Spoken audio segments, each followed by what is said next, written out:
Hey everyone, and welcome to the first episode of the Tom Holland-a-thon. Today I will be talking about the first feature film that Tom Holland has a role in. He did this voice line for a dub of a Studio Ghibli film, I think. But I'm not going to watch that because it's only a small role and it's a dub, so I don't count that as a real film. Anyway, today I will be talking about The Impossible, and if you follow the channel for a while, you know that I have already seen and talked about that film during the Ewan McGregor-a-thon. For that reason, I won't be rewatching the film, also because I don't think it has that much rewatch value anyway, and besides, at least according to me, it's a really scary film, but more on that later. The story of The Impossible is about an English family who are on holiday in Thailand where they are surprised by a tsunami.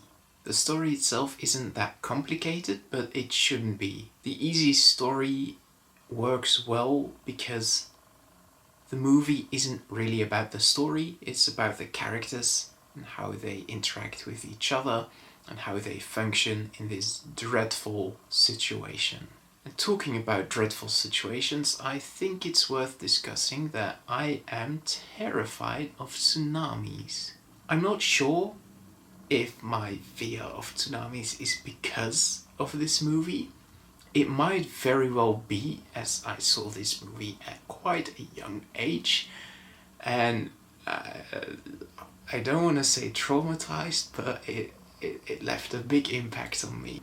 My fear isn't that bad that I avoid oceans or beaches or anything, but when I went to Indonesia a couple years back, you can bet that I had a contingency plan in my head for should a tsunami hit.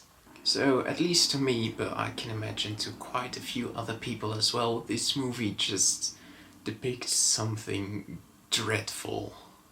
Something I never want to experience at all. But that dreadful depiction is one of the movie's strengths. I have never been in a tsunami, and I figure that most people who watch the film haven't been in a tsunami or in any situation that is comparable to a tsunami, but I figure that it looks and feels exactly as it is portrayed in this film. This film is good in the same way that a war movie might be good.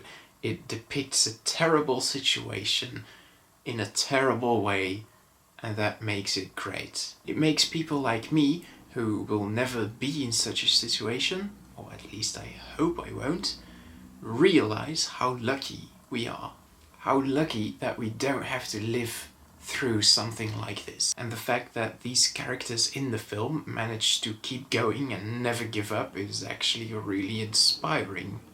I don't think I would have kept going. And it only makes it better when you realize it's supposedly based on a true story.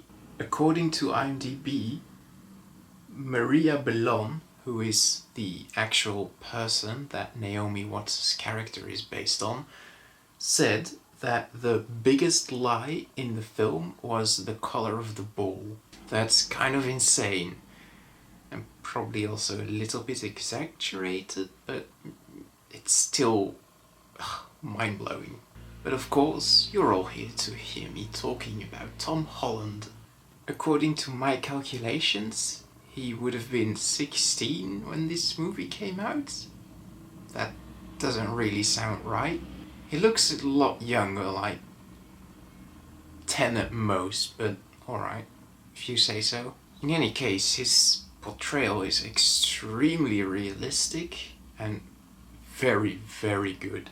While watching it, I just thought that kid has potential, and looking at his filmography now, I think that potential has been found. So, all in all, I think an 8 out of 10, which is what I gave The Impossible the last time I watched it, is still a fairly accurate number. The film is really good.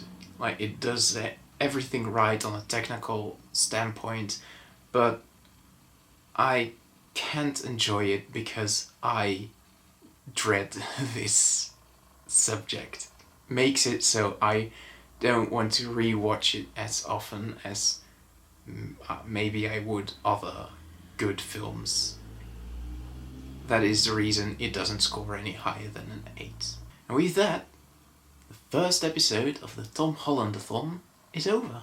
In the next episode, I will be watching Lock. So do join me for that, and I will see you then. Thanks for watching, and goodbye.